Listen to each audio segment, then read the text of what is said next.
Hi everybody. Okay, so we're in the last week. Not as much to cover as week 5, so let's get to it and then get to the end of the summer session. Had you read chapters 9 and 10, the final chapters of McCrum et al. For this week. Chapter 9 talks about, we talked about some of the global dialects of English, primarily in very settled nations like New Zealand, Australia, South Africa, that had been like under colonial rule for a long time. They expand that in chapter 9 to talk about places where English is still an incredibly important language, but the dialects are quite different. And a lot of this, by the way, is reflected in that 65 accents video that I want to get to. In chapter 9, they spent a lot of time talking about Jamaican Creole as being really representative of especially various kinds of Caribbean Creole. And I think that one of the reasons they do that is that politically, socially and politically, Jamaican Creole is important. And this comes back to this issue that we've kind of been talking about a lot for the last 6 weeks of self-consciousness about language, right? It came up in talking about English during the Norman Conquest. It came up talking about American English as it tried to distinguish itself from British English. And here again, Jamaican Creole is very self-conscious in the way that it constructs the language at a very deep level, really to speak out against the colonialization that had happened. So you have constructions like I and I as the first person singular, like emphasizing the identity of the speaker, actually doubling that and saying that I, right, it emphasizes the importance of the self as opposed to what the colonial social structure is saying. Or of course appropriation of all sorts of Judeo-Christian terms like Babylon, right, is an important term that's used a lot in Jamaican Creole. So I think that's one of the reasons that McCrum et al. Really single that out as being an important global dialect of English. They talk about South Asian dialects, crucially important just in terms of population, right? I mean, this is Pakistan, India, Bangladesh, literally, over 1 billion people speaking various dialects of these South Asian Englishes, characterized. A lot of them are heavily characterized by the retroflex R. I'm not going to do it. I'm not South Asian, but if you listen, it's you curl the tip of your tongue back in your mouth as you're pronouncing R. Righteous, I guess. So that's a weird word to pick, but if you listen to South Asian speakers, you can hear that retroflex R, which is the tip of the tongue curling back in the mouth. And then in a lot of South Asian languages, Urdu, Hindi, they don't have, and this is something we talked about before, they don't have the morphemes that combine the ST, SP, and SK sounds. So ski, spat, stop. In pronouncing those words, South Asian speakers will often add a mid-vowel, stop, ski, spit. Okay, because they're just not used to formulating that combination of phonemes. Like, they don't have those morphemes in their native languages, and so it's an interesting characteristic of South Asian languages. We've already talked about West African languages in addressing their impact on African American vernacular English, particularly to remind you the syllable timing versus stress timing, and the emphasis on verbal aspect rather than verbal tense. He talks about East Asian, or they talk about East Asian languages, and particularly Hong Kong, which of course was a lot of native English speakers actually are still to this day born in Hong Kong. Interestingly, I just wanted to point out that something that a lot of East Asian dialects share with African American vernacular English is the lack of the copular verb, and this was actually something that EK talked about in the video talking about African American vernacular English. Okay, so moving on to chapter 10, this gets into now, so there's global English that's spoken dialectically around the world, and then there's also global English as a phenomenon of globalization and commercialization, like the impact of media and corporations and technology, particularly the internet now, on English. And by the way, this is one of the weaknesses of this book, I understand, that it came out, even the revised edition came out in the early 2000s, so it doesn't fully encompass at all the much more broad-ranging reach of the internet, memification and things like that, which hold on to that thought about that word. So yes, they stress technological neologisms is the word, and the neologism is just an invented word, a new word that is created to fill a new social need.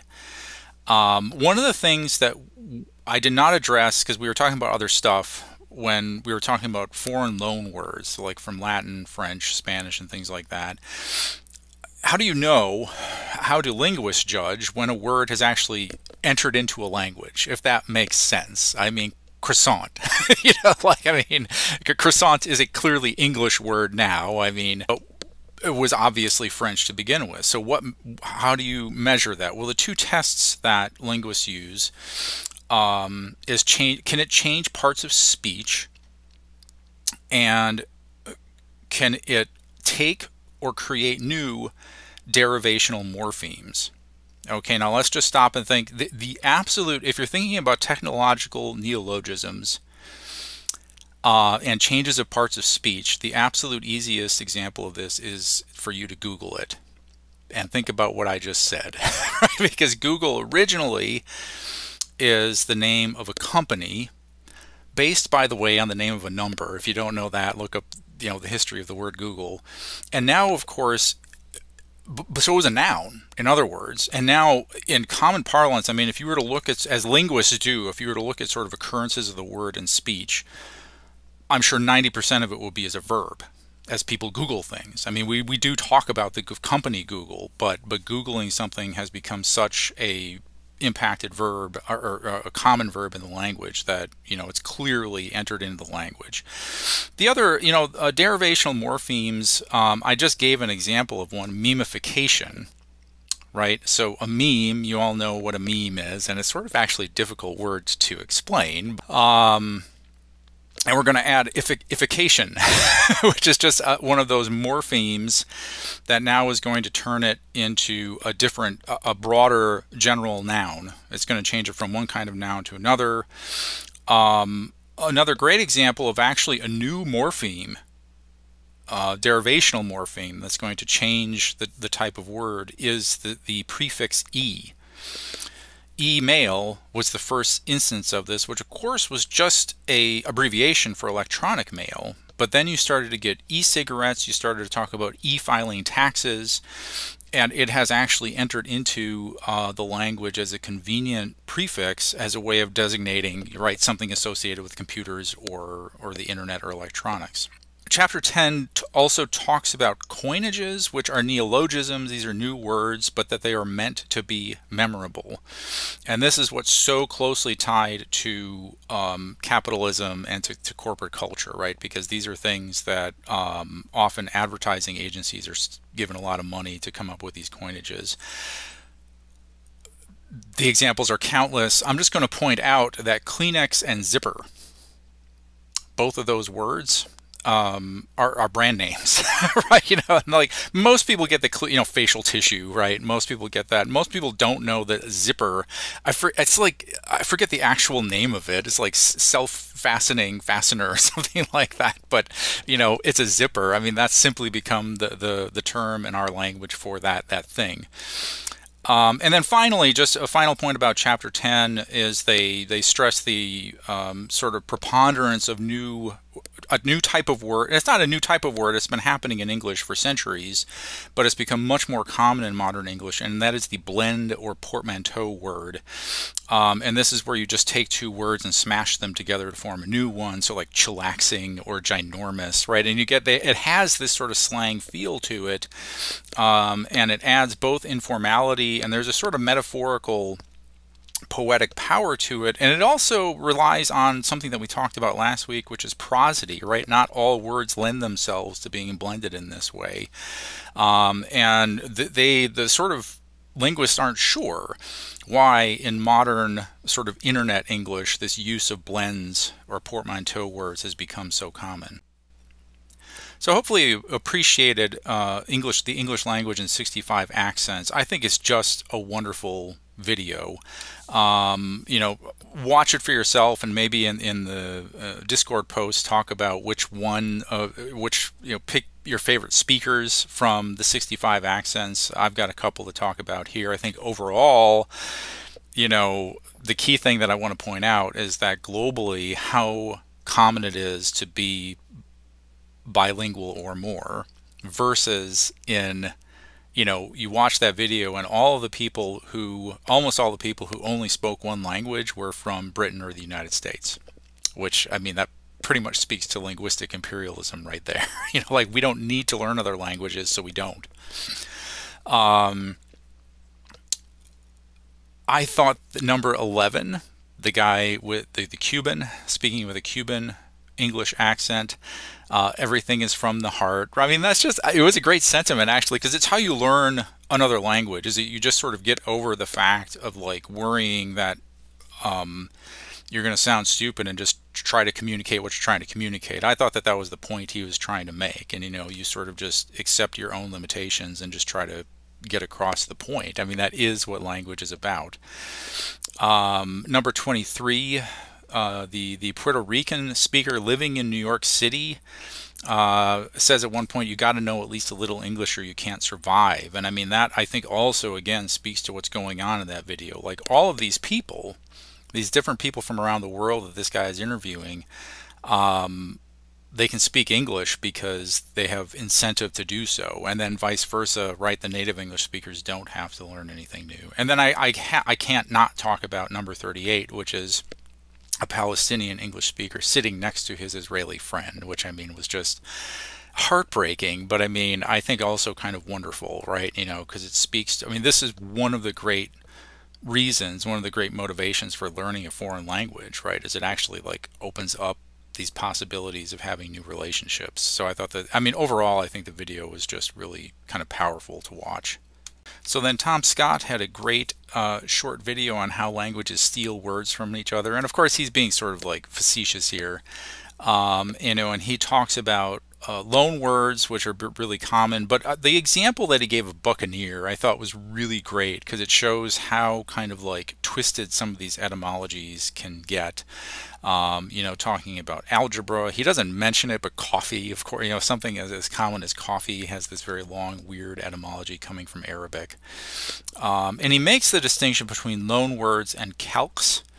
And a calque, again, is something like skyscraper, which a lot of languages don't import the term skyscraper itself from English as a loan word. Instead, they take the idea of something that scrapes against the sky and they just translate that idea into their own languages. And both of those processes can actually happen in any language. And then finally, about this one, I did just quickly want to mention at the end of the video, he talks about with skyscraper, it was originally 2 words, then hyphenated, and then it becomes a compound word. And that is a natural process. That happens all the time, and it's another way that new words are generated, is by the process of compounding that is almost always in English orthography, in modern English spelling. That's how it works, is you start with 2 separate words, hyphenation, and then they just become combined into a single word. There are some exceptions to that because of phonetics, but for the most part, that's the process by which that happens. And then finally, we had another video from Dr. Erica Brzozowski from the Other Words series. This one about invented languages. This was just for fun, to be honest, as a Tolkien fan and a sort of part-time Star Trek fan. I loved it when she's speaking Klingon in the video. But I thought she had if there's one point to make about this, I think it's that we're sort of drawn to, and she doesn't mention it in the video, but I mean, inventing languages, inventing like words for things is something that most kids, I mean, this is actually documented, that most kids do in early childhood, during this very fertile period of language acquisition. Kids love to invent languages. Now, some people, like Tolkien, some people just don't grow out of it. It becomes a sort of hobby for them. But there is an aesthetic delight in it. But then she talks about, conversely, she talks about things like Esperanto. And this gets at this sort of top-down attempts to reform language. Like, language is really illogical, and therefore why can't we have a more structured system of language that everybody can speak? That makes sense, right? But of course that's not how language works. And I think this sort of human language itself is having this kind of resistance of its own, that that the messiness and arbitrariness, as she points out in the video, is a feature of language and not a bug. And I thought that was a really good way of putting it. And it's just a sort of really important principle to be aware of, that languages in a lot of ways are irrational, and yet we are able to communicate with them. And I think that that's a really good kind of point to end the summer session on.